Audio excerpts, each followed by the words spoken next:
বাবুন তায়াম্মুনু feel ওযুই ওয়াল গোসলে। আলহামদুলিল্লাহ ওয়াসসালাতু ওয়াসসালামু আলা রাসূলিল্লাহ। বাবুন তায়াম্মুনু feel ওযুই ওয়াল গোসলে। অজু করবার সময়ে আর গোসলের সময়, ফরজ গোসল হোক, সুন্নাত গোসল হোক, জুম্মার দিনের গোসল, সুন্নাহ গোসল, অনুরূপ মানুষ মারা গেলে যে মুর্দারকে গোসল করাতে হয়, বাকি জীবন্ত লোকদের উপরে ফরজ হয় সেটা।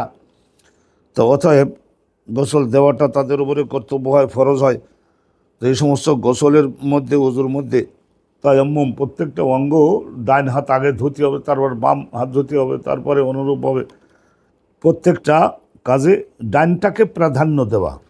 ডাইন ইসলামে বক্তারা আমরা যে কথা বলি, ডাইন হাতের সাহায্যে কথা বলা, এইটাই সুন্নাত। আর ডাইনের মধ্যে বরকত আল্লাহ পাক রব্বুল আলামিন রেখেছেন। অবে কলা দোজনা মোসাদ, কলা দোজনা ইসমাইল, কলা দোজনা খালিদুন আন হাফসা বিনতে সিরিন। মোহাম্মদ বিন সিরিনের বোন, উনি ছিলেন হাফসা বিনতে সিরিন। আন উম্মি আতিয়াতা ক্বালাত কানা নবী সাল্লাল্লাহু আলাইহি ওয়াসাল্লাম লাহুন্না, ক্বালা নবী সাল্লাল্লাহু আলাইহি ওয়াসাল্লাম লাহুন্না ফি গোসলে ইবনাতিহি ইবদা'না বিমায়ামিনহা ওয়া মাওয়াদিআল উযুই মিনহা। তো এখানে হাদিস খান আমরা সুন্দর একটা জিনিস জানতে পারতেছি যে ইমাম বুখারী রহমতুল্লাহি আলাইহি এর উস্তাদ ছিলেন হযরতে মুসাদ্দাদ, তার উস্তাদ ছিলেন হযরতে ইসমাইল, তার উস্তাদ খালেদ, তার উস্তাদ হাফসা বিনতে সিরিন, মহিলা মানুষ। হাফসা বিনতে সিরিন, তার শিক্ষিকা হচ্ছেন হযরতে উম্মে আতিয়া, মদিনার মধ্যে আনসারিয়া মহিলা, কিন্তু আল্লাহর রসুলের ওসিলায় ইসলামের একজন মহা মুআল্লিমায় পরিণত হয়েছিলেন হযরতে উম্মে আতিয়া। ওনার নাম হলো নুসাইবা, কিন্তু উম্মে আতিয়া ওনার বড় মেয়ের নাম হিসেবে উম্মু আতিয়া নাম হয়ে গেছে। কালাত, হযরতে উম্মে আতিয়া সাহাবিয়া ছিলেন, সিনিয়র সাহাবিয়া ছিলেন। কালা, তিনি বর্ণনা করছেন যে কালা নবী রাসূলুল্লাহ সাল্লাল্লাহু আলাইহি ওয়াসাল্লাম একবার তাদেরকে উদ্দেশ্য করে বলেছিলেন, উম্মে আতিয়া ছিল আর ওনার সঙ্গে আরও কাজ করছিলেন যে আরও 5-7 জন, 8-10 জন মহিলা, তাদেরকে বলেছিলেন রাসূলুল্লাহর বড় মেয়ে হযরতে সৈয়দা জাইনাব বিনতে খাদিজা। হযরতে জাইনাব যখন ওফাত হলেন, এই একটা মাত্র কন্যা সন্তানকে রেখে, আল্লাহ পাক রব্বুল আলামিন তাদের সবাইকে জান্নাতুল ফেরদাউস নসিব করুন। তো উমায়মা নাম রাখা হয়েছিল। তো হযরতে জাইনাব ওফাত হয়ে গেলেন, তো এখন মহিলাকে গোসল দিতে হবে, তো মহিলার গোসল তো মহিলারাই দিবেন। তো মহিলা উম্মে আতিয়ার নেতৃত্বে আরও মদিনার 8-10 জন, রসুল্লাহর পরিবারের 8-10 জন মিলে গোসল দিচ্ছিলেন। হযরত সৈয়দা জাইনাব এর গোসল দিচ্ছিলেন ওফাতের পরে।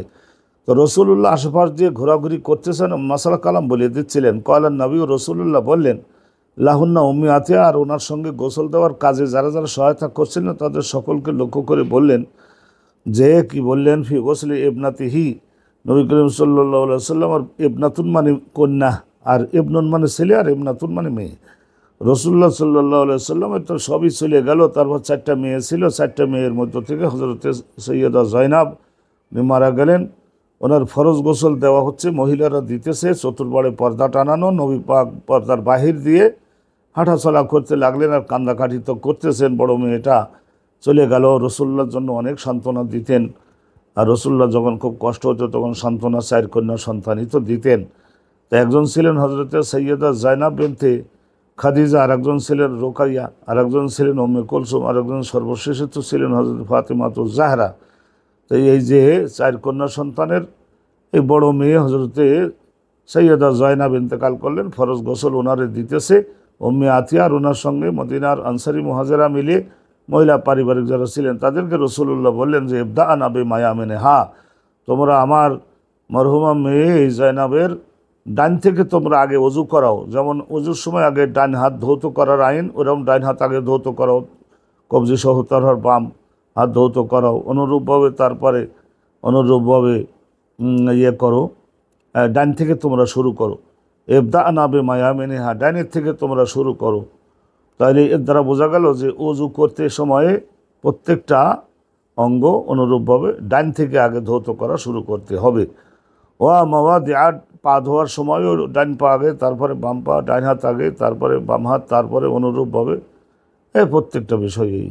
ওয়া মাওয়াদিআল উযুই মিনহা, আর অজু করবার যে অঙ্গগুলি, সেই অজু করবার অঙ্গগুলি, অজু করবার ওয়া মাওয়াদিআল উযুই মিনহা, আমার এই কন্যা সন্তানের অজুর যে স্থানগুলি অজু করবার সময় যে যে স্থান সেগুলি আগে করাই নিতে, তারপরে তো পূর্ণ অজু করেন না। এই নখের মধ্য থেকে যে সমস্ত কিছু ময়লা থাকে সেগুলো একটা কাঠির সাহায্যে সেগুলো পরিষ্কার করে দেওয়া, অনুরূপভাবে এগুলো সব পরিষ্কার করা, তারপরে গোটা শরীরের মধ্যে পানি ঢেলে দিয়ে গোসল তো দিতে হয়।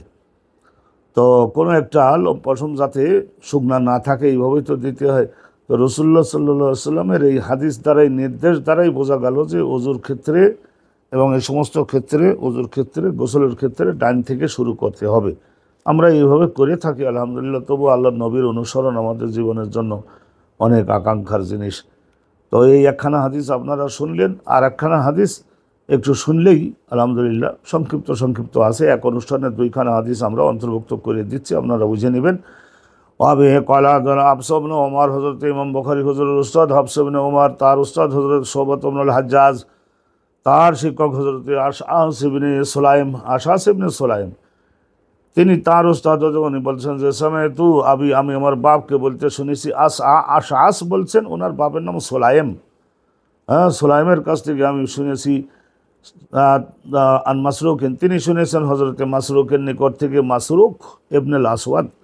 এই মাসরুক ছোটোবেলা একবার চুরি হয়ে গেছিলেন, পরবর্তীতে আলহামদুলিল্লাহ ওনাকে আবার উদ্ধার করে বাড়িতে আনা সম্ভব হয়েছিল। তো বাস ওই বিখ্যাত হয়ে গেল মাসরুক, মানে চুরি হয়েছিল ছোটোবেলায়। তাইলে আলহামদুলিল্লাহ মাসরুক বড় মুহাদ্দিস হয়েছিলেন।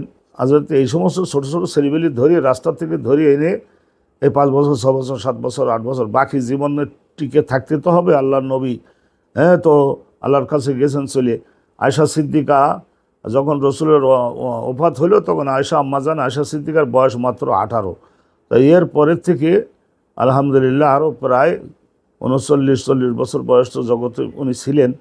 আলহামদুলিল্লাহ হজরতে আলী বিন আবি তালেবের ওই শাসন আমলে ওই যে জঙ্গে জামাল করছিলেন না উনি, তানা আয়েশা তা কয়লাত, তিনি বর্ণনা করছেন যে কানান নবী সাল্লাল্লাহু আলাইহি ওয়াসাল্লাম, রসুল্লাহ সাল্লাল্লাহু আলাইহি ওয়াসাল্লামের সারা জীবনের অভ্যাস এই ছিল যে ইউজিবুহু আত-তায়াম্মুনা, রসুল্লাহ সাল্লাল্লাহু আলাইহি ওয়াসাল্লামের নিকটে খুব পছন্দনীয় হতো, আনন্দের কারণ ছিল তায়াম্মুন, মানে ডান দ্বারা শুরু করা, ফি তানাউলিহি, জুতা খোলা, জুতা পরিধান করা, জুতা খোলা, অনুরূপভাবে ওয়া তারাজ্জুলিহি, মাথার তারাজ্জুল মানে মাথার চুল আঁচড়ানো, তার ডান পাশেরগুলো আগে আঁচড়াতেন, তারপরে বাম পাশেরটাও আঁচড়াতেন না তা না, কিন্তু বাম পাশেরটা আঁচড়াতেন এই দ্বিতীয় পর্যায়ে। প্রথমবারে ডান পাশের সাইডটা আল্লাহ নবী চুলগুলো আঁচড়াতেন, দাড়িও অনুরূপভাবে এইভাবে।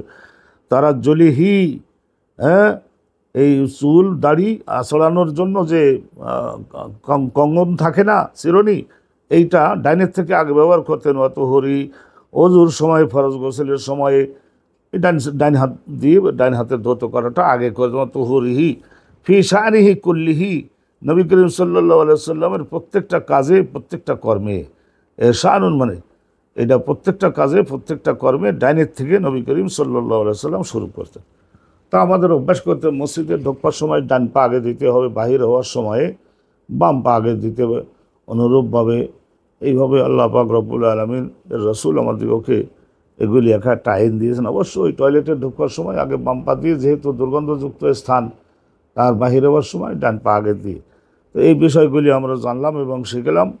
আর আমরা যে সমস্ত জায়গায় সহজে বোধগম্য হয় সেই সমস্ত জায়গায় আমরা একটু অল্প আলোচনা আপনাদের জন্য করে থাকি, যাতে এই সহিহ বুখারীর বিরাট কিতাব, এটা আমার সামনে যেটা দেখতেছেন এটা হলো জেলদে আউয়াল। তো এইটা শেষ করতে না জানি কয় বছর।